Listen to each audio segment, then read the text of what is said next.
Hey, I'm Phil with Phil Clark Outdoors. This is my daughter Alora, and today we're going to go do some flint napping, so stay tuned. Okay, so I went over a couple of different things that we use as materials for napping with. The first one is obsidian. There's another piece of obsidian, a great big piece of obsidian back here. We use bottoms of bottles, make really good arrowheads using glass. Here's a piece of milk glass, again found in the desert. This is a piece of what we call johnstone. Actually, it's a piece of toilet, and that's why it's called johnstone. So it's a porcelain. It works decent, but it does take some practice to get used to how it breaks. We're very technical on our terms here. This piece right here, this is a piece of flint. You can see this piece I've actually used to do flint and steel. The edges are all beat up, and I just wanted to show it as another material that's probably in your area. It's very common, easy to get your hands on. So again, those are some of the many types of materials that you can use to nap arrowheads. Whatever's easy, whatever's a quick resource for you to get your hands on, that's the best thing to use. So for those that had that question, there you go. Part of the reason that we're doing this video is I've had a lot of people ask me, they've seen a lot of my work. There's lots of photographs of my 12 or 14 inch spear point that I did, and some other things in my collection. In fact, that spear point is out of that milk glass, so it's pretty cool. But I've been asked several times to make these videos. I find napping arrowheads to be a long and slow process, so we're going to probably chop this up into smaller segments and show you some of the basics and not try to bore you too much. So if you'll stick with us, we'll get her done. And we're going to show how to size things down and take big rocks and make them small rocks, and that's kind of the motto of flint napping, is we take big rocks and make them small rocks. In doing this, you're going to realize it's really easy to break arrowheads or knives or other tools that you're making, and don't feel bad about that. That's part of the nature of flint napping, is we break a whole lot more than we complete, and that's just the case. So today Alora is joining me, and this is really her first time flint napping. Yeah, it's my first time. I did it once when I was probably 12 years old, but for like 30 minutes, and then I got bored. But we've already taken some precautions. We were working with it a little bit before, and pieces were flying everywhere, so we got to make sure that we have safety glasses, which currently I'm not going to be wearing. So we're not going to have safety glasses in this video, but we would highly suggest everybody that does flint napping, especially with obsidian, wear leather gloves. If you look at my gloves, they have slices and holes all over in them. Obsidian's the sharpest rocking the sharpest material on earth. They still use it in brain surgeries, from what we understand. Yeah. So my favorite jeans got ripped by a truck full of obsidian. The boy stuck me in the back and to hold it down, make sure it didn't fall out, and ripped my favorite jeans. And so you want to make sure you have closed-toed shoes on, and just as many safety precautions as you can, because we don't want anyone getting hurt. Yeah, and you don't generally want to wear sandals. You want to wear pants that go on the outside of your boots. That way, as stuff is falling and these little slippers of glass, they don't get down inside of your boots and slice your feet up. That's really painful and not a fun experience. So let's quickly go over some of the tools we're going to be using today. This is a small bopper, and it will make sense as bopper bops. This one's just made out of copper. It's something the Indians would have used. If they could get their hands on copper items, they would have. This is a large bopper. Again, it's just a heavy-duty bopper. This right here is what we call an abrasion stone. You can see where I've rubbed the obsidian edge on it, and then I'll show you how to use that properly to help set up platforms. And you can also use that to help break down the obsidian to get pieces to work with, or whatever material you're using. This is what we call a pressure flaker, and again, this is a homemade one, but it's just got a little piece of copper rod coming out of it, just big enough I can push with, apply pressure. Another homemade pressure flaker. This one's got a little thicker, heavier duty copper on it, and the piece that I don't have right here with me at the moment is a piece of antler, deer antler, or elk antler is kind of soft. It doesn't work real well, but moose antler works really well. It's a lot harder and thicker. And then the other things that we have is this is a piece of leather, and that'll be in my hand the whole time. It just is one more piece of protection to keep sharp flakes or shards from shooting off and going into my hand. And then the last item that I have, which isn't needed, and the Indians wouldn't have had it, but it's just a notched platform, and this one's made out of a really hard foam, and I use it when I'm pressure flaking. It kind of helps my flakes to go a little bit farther, a little bit longer. And so those are the things we're going to use to get started. So I don't know if you could see how beautiful that stuff is, but it's got red veins running all through it. I think it's called gold sheen obsidian. It's very pretty, and just a second ago this was like, it just looked like a rock. It looked like this. Yeah, that's incredible. Alright, so which piece do you want to work? I'll give you that option. They're both The less pretty one. both extremely sharp. Whichever This one, This one. okay, so the next thing we're going to do is we're going to start setting up bifaces and platforms. So you can see it's really got a sharp edge on it. Well, sharp edges are not our friends. So we're going to take and start knocking those edges down. You can see it already starts giving us some secondary chipping along that edge.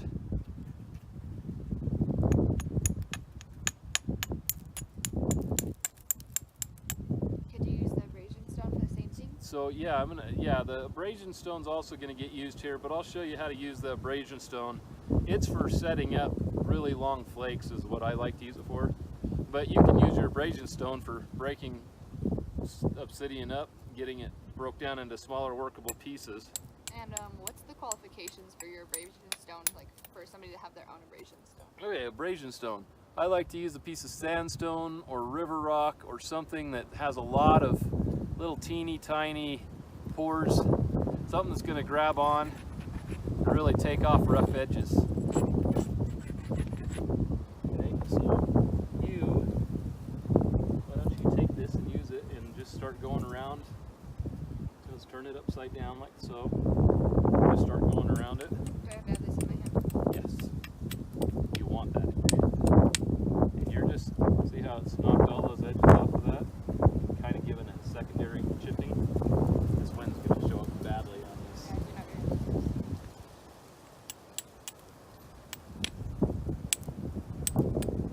So we might just want to start over and get hit with the, we'll see how it goes.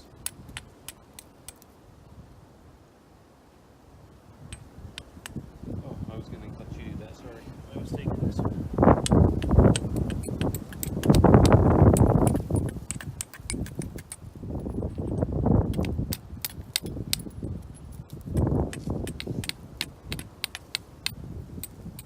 See how this is all coming off.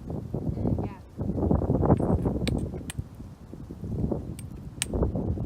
You don't want to hit it too hard because you don't want it to shatter, but you want to hit it hard enough that it does nice flaking on it.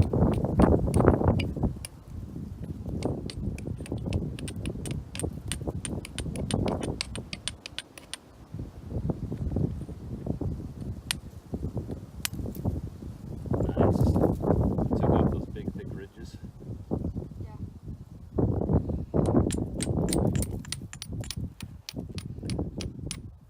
Now that the wind settled down.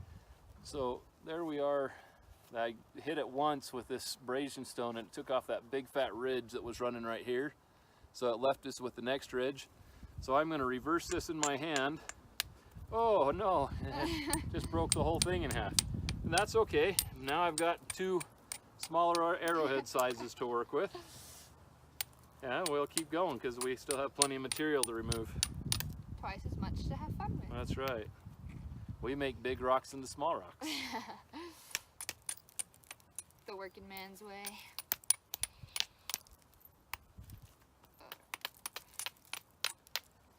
Now, how much am I supposed to do this? So the best answer to that is keep on going.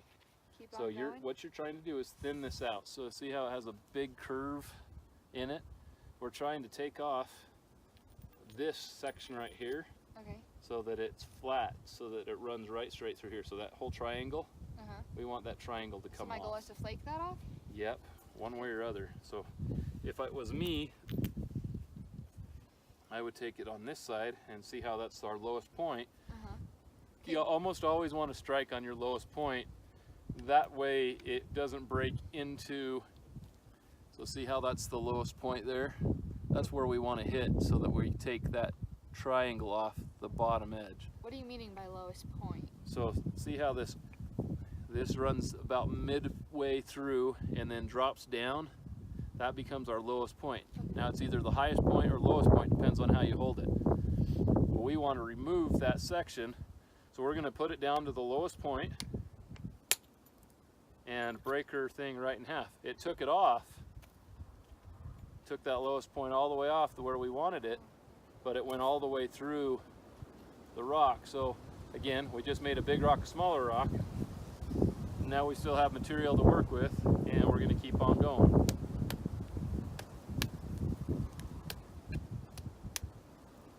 See that nice big flake that just came off of there? Beautiful. And it just thinned that out by half. Alright, so now you've got another low point here. So just that's the low point. So now on this one, you take that and abrade it. Kind of sets up that next platform. Take this thing here, and then that shot that flake 3/4 of the way across. So it's really just about understanding the mechanics of how the rock's going to break. That's exactly right. So abrasion is your best friend in trying to get things to break, because what it does is it allows your copper or your antler or your striking stone something to grab onto as it hits. And we don't want to hit it down and crush it.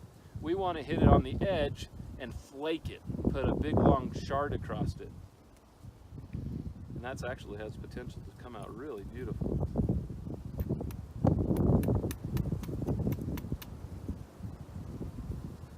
Keep going, looking better and better. So you want to focus now on getting this ridge. Now I've already forgotten how to do that. Okay, so just hit the lowest point, but I don't know how to take your lowest point and rub that back and forth across it. Where's my lowest point? Abrade it. Right here. Turn it over. That's your lowest point. See, that's your lowest jutting edge. This all needs to come off here anyway. So hit it right there, kind of straight down. If it's in your hand like this, you want to hit it straight down and just catch the edge of that. Bonk. With the rock? I'm sorry, with this. And then that should take it out and hit it right straight down. In this corner. Right on this, and you probably want to put your leg down and then brace it. There you go. Brace it on your leg. There you go, straight down. Hold it right there and hit it straight. There you go. Nice. Nice big flake that took off. Something right there. No. Yeah, no, it is. That's the one that fits right there. So that's not bad at all. Now, take that and turn it over and hit it right here on this point right here. There you go. See, it took off that whole edge there. Now turn it over in your hand again. Hit it one more time right on top there and it'll be gone. Nice. And one more right here, down almost towards your hand. Okay, so there she got it. That whole edge now is gone and cleaned up. Now she's going to start working on this edge over here, shooting it into it, and then she'll go to that edge. Alright. So take the abrasion stone, run it across there a whole bunch of times. Over And here? don't hit your finger or hand with it, because it'll cut right through you. Yeah, so run it up and down on that thing.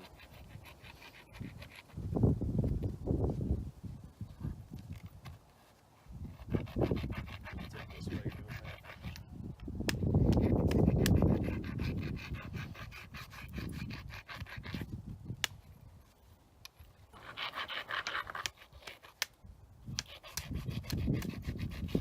So the Indians, I will have to say, most of them didn't care what their work looked like. And today, flint knapping has become an art form. It's not something you generally have to survive. We have modern weapons and amazing tools. But they did have to be functional. So that basically meant you had a sharp point and sharp edges so that it sliced as it went through an animal. And that's what we're going to do, is we're going to focus on making a satisfactory point. And when we're done with this, I'll show you some of the points that are in my collection of things that I've kept that I've made over the years. Yeah, it really can be artwork. I have a lot of arrowhead necklaces that I love to wear, and he has this really cool piece that, what do you call it, your tribal something or other, the big...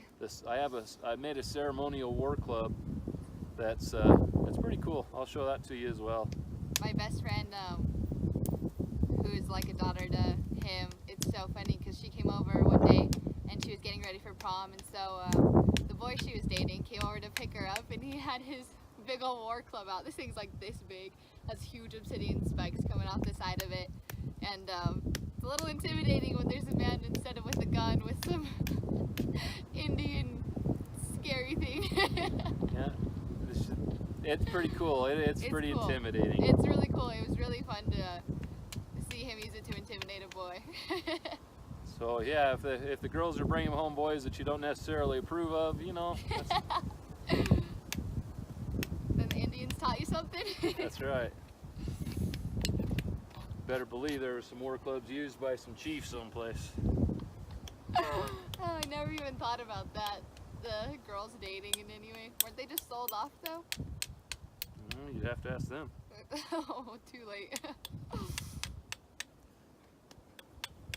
Alright, can I use the big bopper thing now? Absolutely.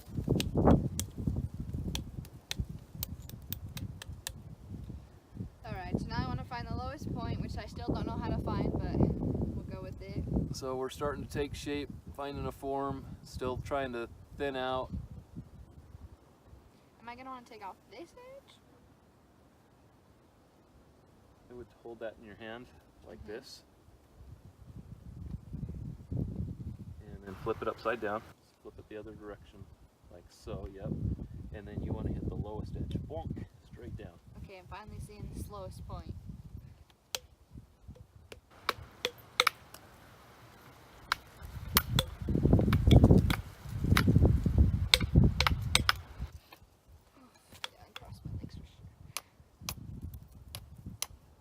So I went to a smaller bopper. As the smaller you get in size, the lighter the tools you want to use. Otherwise you end up just crushing whatever you're using. Or crushing your material.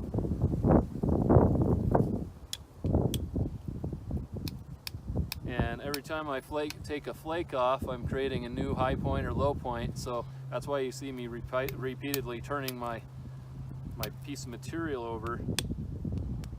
That way I can strike down. See, that created a nice divot there. Now I can come on the other side, take the next piece of that, which created another little divot on the other side. And I just take that and follow it around to help me get rid of any flat edges that are hard to work with. Look at that big flake that just came off there. All the way across. I just broke off a big piece. Me too.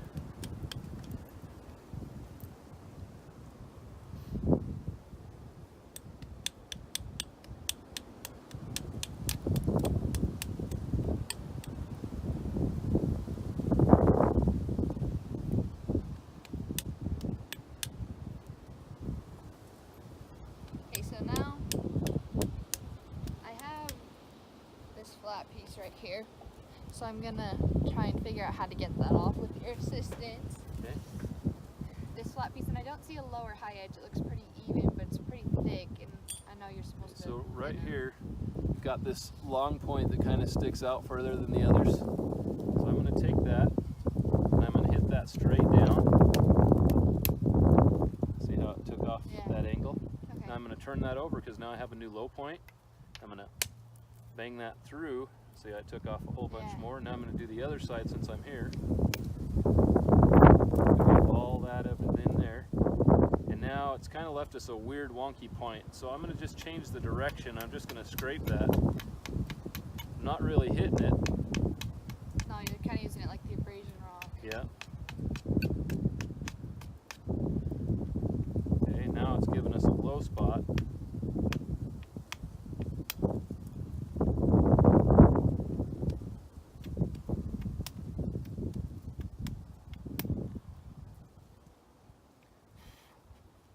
Okay, and then you just keep working your way around.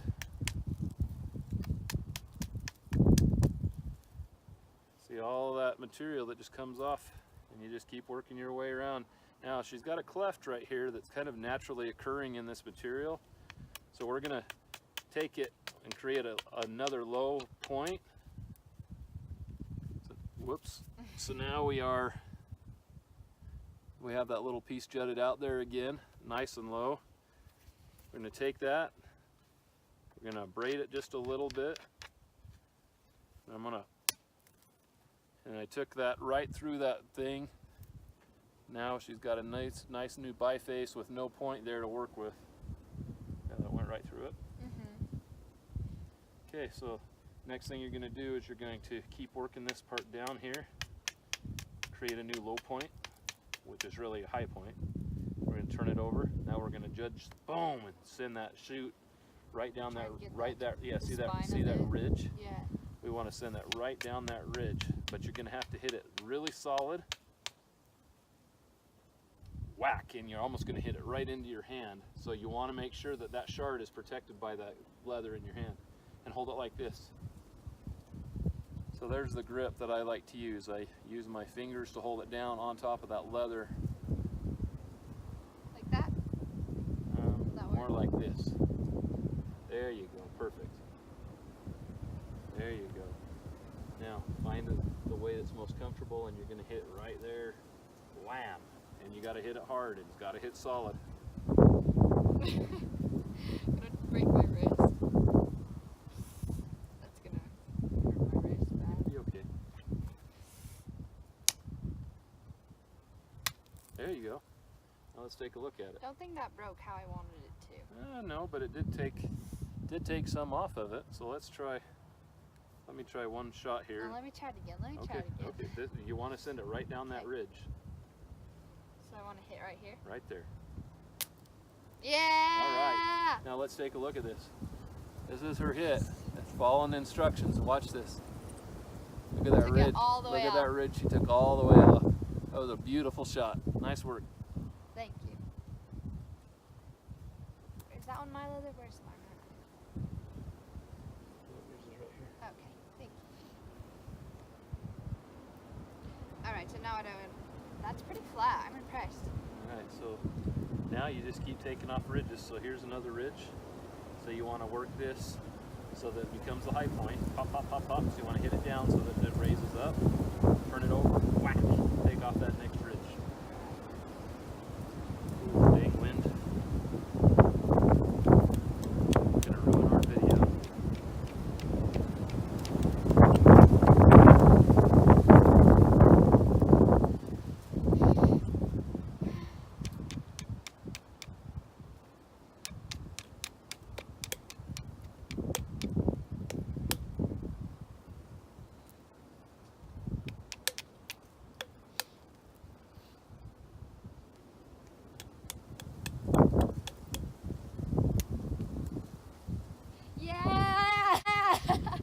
Get it? Yeah. Nice. Who knew rocks could be so exciting? I think that was a good one. Hey, just principle, you know, once you understand why you're doing things,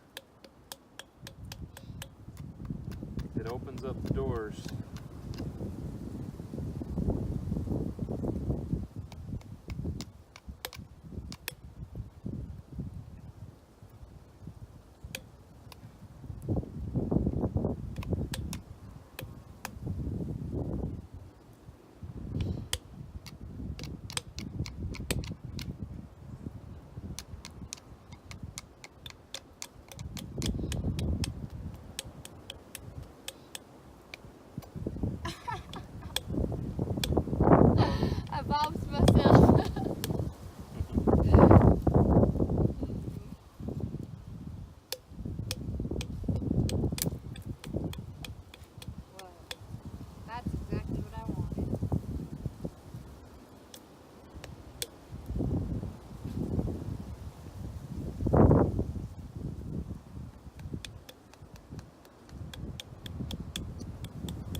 So now we're thin, we're flat. I'm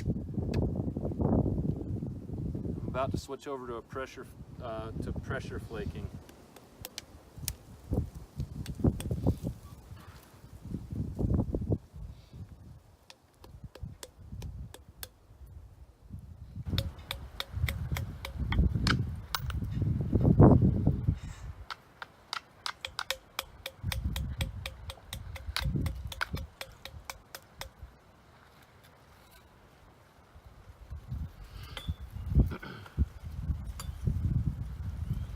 Okay, so what I did was I accidentally made it go the wrong way.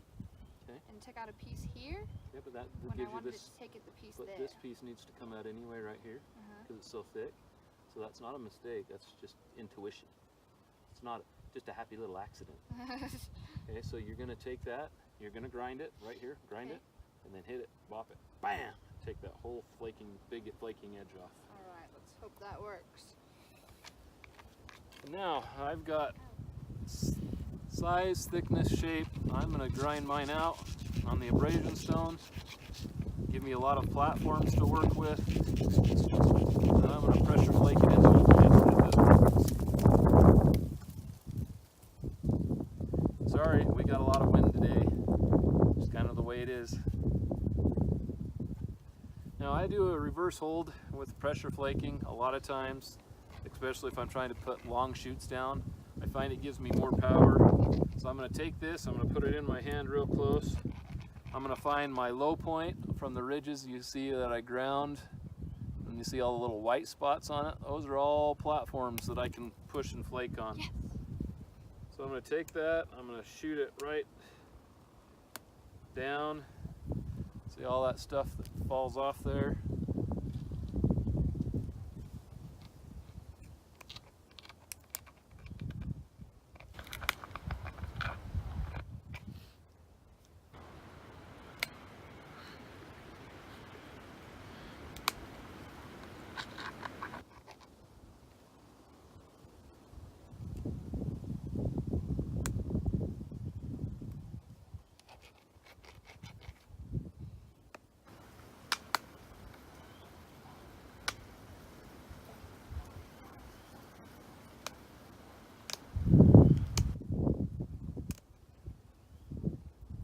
Bleeding a little bit. It is super sharp stuff. Oh no! It's all right. Keep on going. Look it, I made an arrowhead.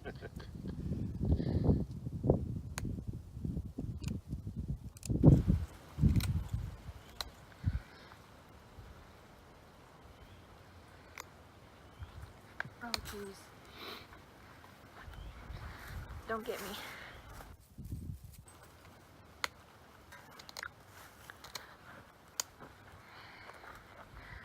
And the pit that he keeps referring to, he dug a hole. Yeah, it's just a hole that's about 2 feet deep, and I just push all of my junk in there, and that way I can cover it up. Or I can dig out a new one next to it, or whatever I need to. You can go to the bathroom, whatever. Happens.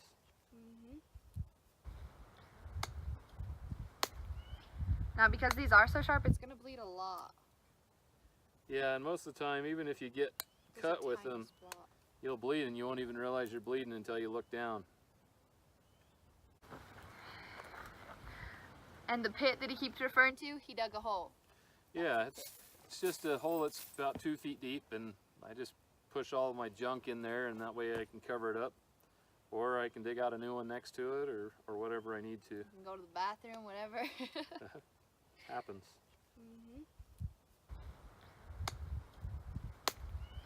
Now because these are so sharp, it's going to bleed a lot.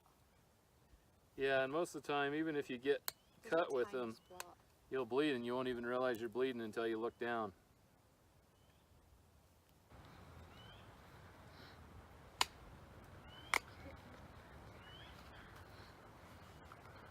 See that shape starting to take form? Turning into a point. We've had lots of skunks up here, so just keep getting wafts of skunk.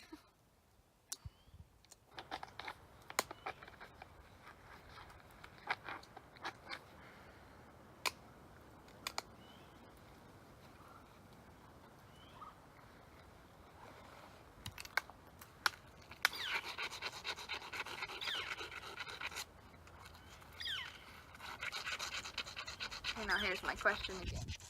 Okay. So we have our piece. This side's really smooth, nice and even. But then right here, right in the middle, we have a chunk. Is that bad right there? You want it gone if you can get it gone. How do I get it gone? Do you want to show it on camera? So sure, her question is, how does she get rid of this chunk that's right here where my thumb is? It's kind of a big piece. So I would suggest that we just finish breaking off this corner and then work that way. Take it down and off. That's how I would do it. So take this corner, take that and whack it straight in and see if this chunk, see how it's all broken off in here? See if you can go right underneath that and just take that whole piece off.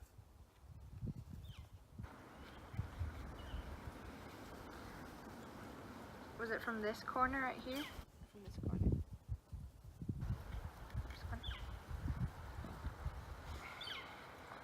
So you probably saw me just braid a second ago. See all the little white platforms?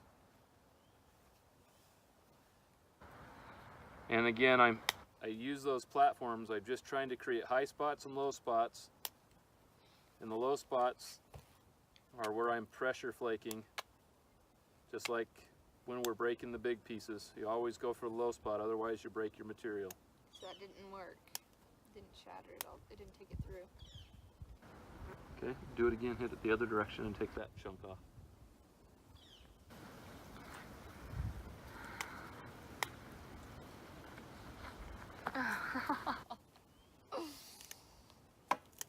Happens to the best of us.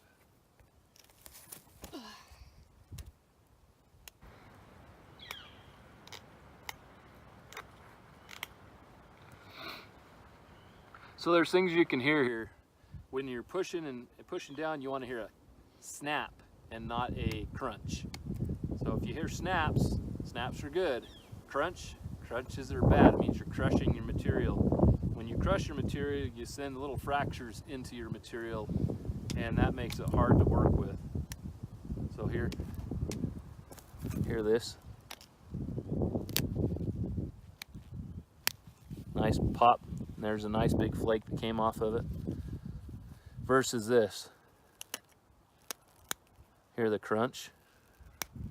That was a pop. That was a pop. There's a flake, or there was a crush there. The crushes you don't want. It helps to abrade to take away those crushes. Okay, tell me how to fix it now. Just destroyed that corner and didn't come off. It's looking good. How come your hand's all bloody? Well, this slipped and the whole rock slid across my hand.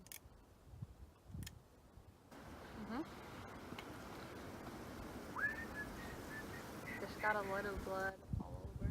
Alright, so let's go to this little copper bopper here.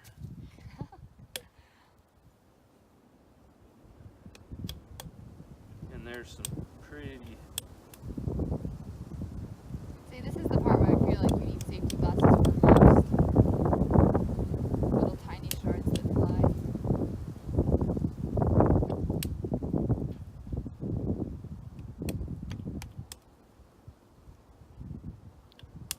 He's just barely hitting it, and he's getting a lot of flakes off.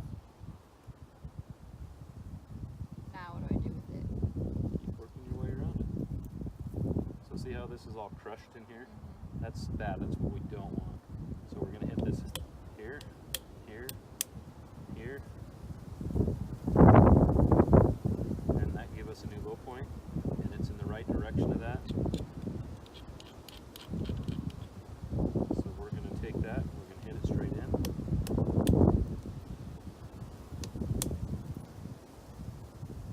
Does that make it flat? Took it all off. Okay, so now what do I do with it? Keep going. One little piece at a time. So what we're doing is trying to thin it out and make it as thin as possible. Without it breaking. That's looking pretty good though. I mean, you can start right now and turn that into a point. It'll be a heavy point, but it'd be a decent point that you did yourself. So why don't you do that? Grab your block that has the cut in it. Grab your pressure flaker. Okay, and then you're going to hold it in your hand like this. this goes on top. And then again, you're just going to work the high points and low points and get it into shape. So there's your low point. There's your low point. So I just push on the low points? You just, so braid and then push on the low points. There's your low point. So I just push on the low points? You just, so braid and then push on the low points.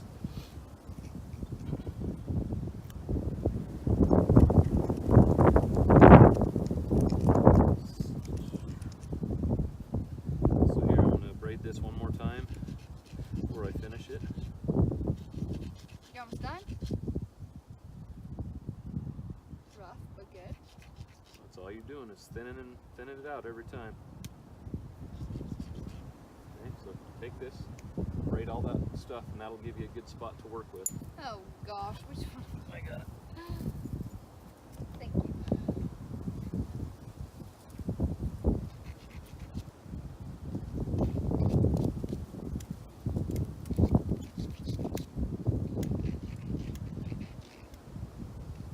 Is sandstone found everywhere? That's not really sandstone. It's just got a lot of stuff in it. Granulates? Very grainy, and there's grainy rocks everywhere. Just about any river will have grainy river rock in it.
Take my file and I'm going to make this thing a little flat and a little sharper edged.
Close to pro. First timer. Close to pro. First timer. Good job. Okay, now I need further instruction.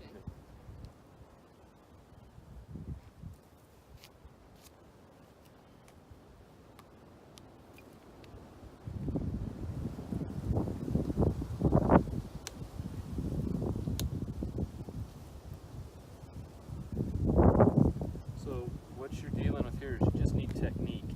Technique just comes from practice. So I'm going to take and grind all that again. You can't grind this stuff enough. You just keep grinding.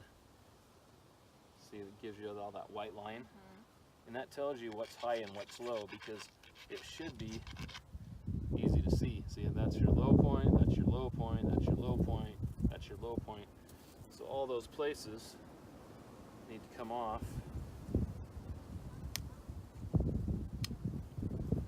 So that's your next low point. A little more off than we want, but then it all right down.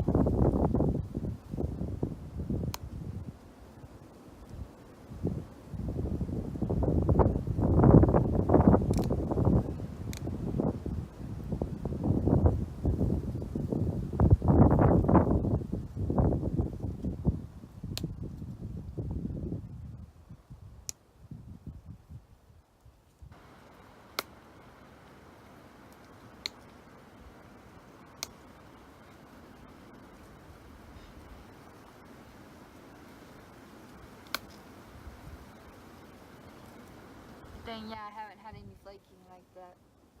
Not really. It's just practice, that's all it comes down to.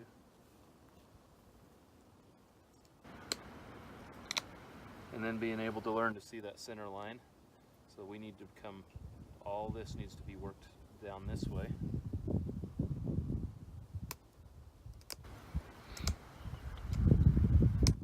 Mom, ready? I think so, it's right around. That's actually like an hour, but I need to go to school.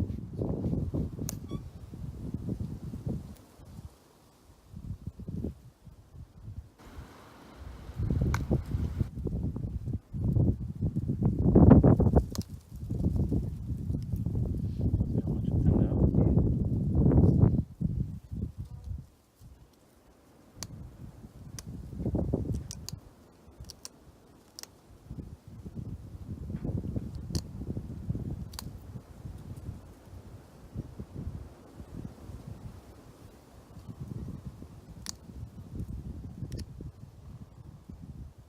So we've got one thick section right there. Let's see if we can raise it up.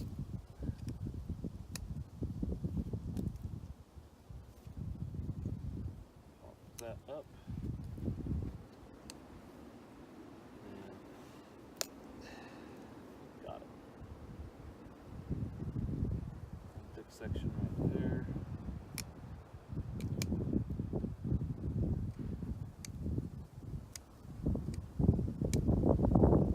Okay, so we made it the low point again.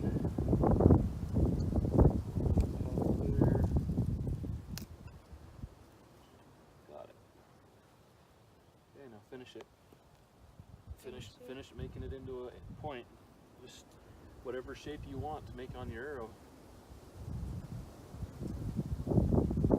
Well, this right now looks like double point. Kind of. That'd work. I mean, you could make a little knife blade out of it, but whatever you want to do. Well, I got one over here.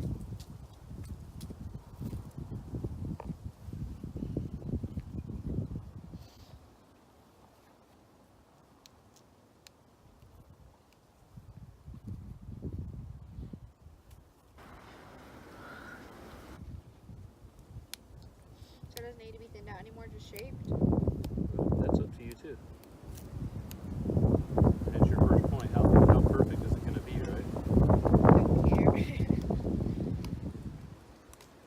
accomplished, that's what matters.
So it's got a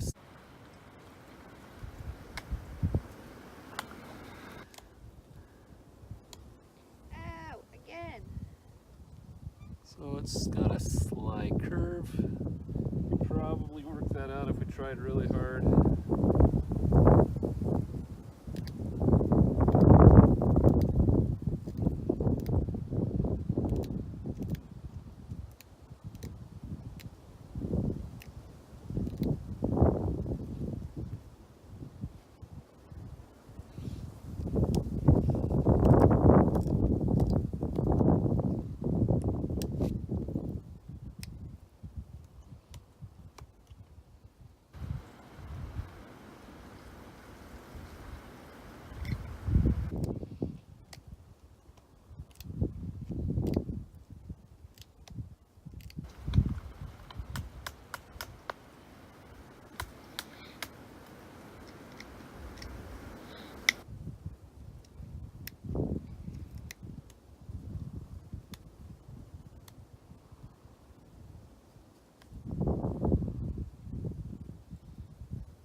Uh-oh, my blood's getting out of my pants.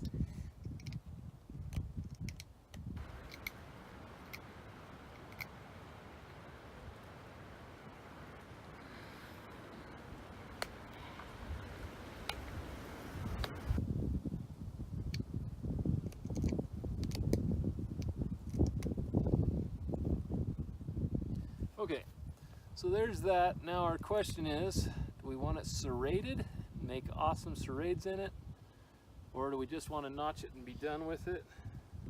I suggest let's notch it and see where it's at. And I'm going to do a corner notch, means I'm going to come right in from those corners of 45 and see what we can come up with.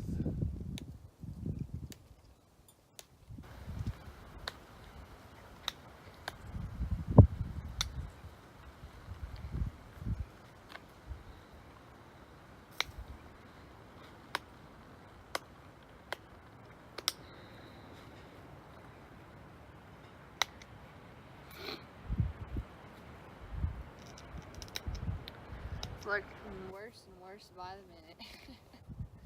Getting more and more bloody. Not my hand, the thing. Oh, it looks good, honey. I've found points that look worse than that. How do I make the tip pointy? One little chip at a time. Ew.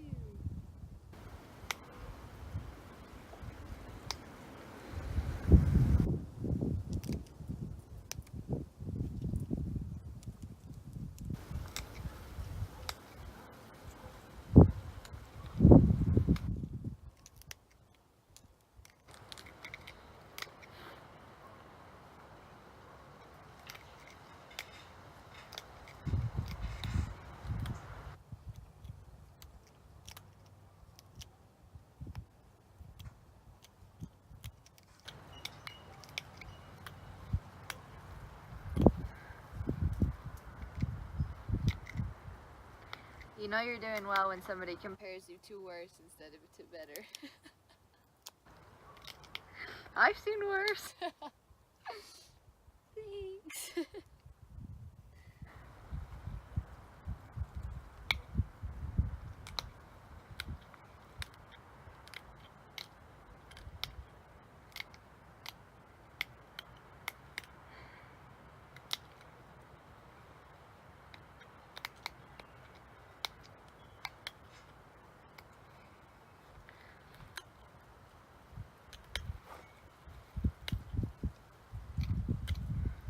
This is really thick.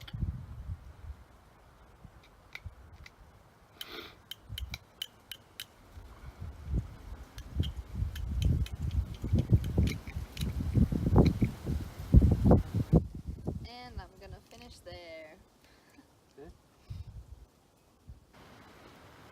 Not bad for a first point, honestly. It's got secondary chipping all the way across both sides. It could definitely be mounted onto an arrow. It's a little bit thick, but would do the job. got a little bit of blood on it, but there could be more. Blood, man, she got blood.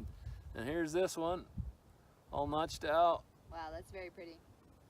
I think I'll take 2 minutes and serrate it up, make it look real cool, just for aesthetic. This would do the job for sure. You think this could stab through you? Oh yeah. Let's try it. Hey, thanks. If I stuck it on my atlatl, you think it'd go through? Absolutely.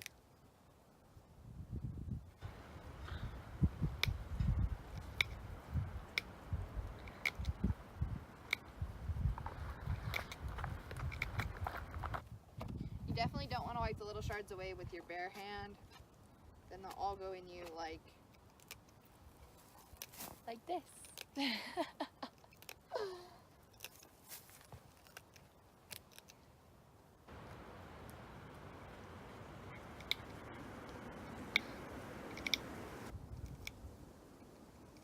crazy. That looks so good. It's definitely art.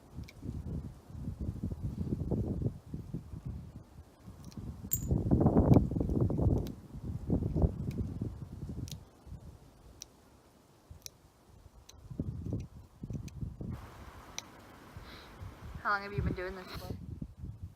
So there's your serrated point, all done, finished.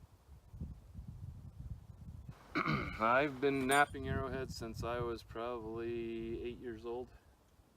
I'm 43 now. Got a couple years on me. Yeah, I've made and broken and shot hundreds and hundreds of arrowheads. That's cool. We'll make a nice necklace. It's very pretty. Well, everybody, thanks for joining us today. It's been a lot of fun. Hope you learned something. Like I said to my students, if you can learn 1% from anybody that you learn from, then you've already won. It was a great experience for you. So take away 1%, figure one thing out, and you win. Thanks for joining us on Phil Clark Outdoors. Laura, thanks for sitting here and learning and being patient with me, and Thank you. I'll talk to you next time.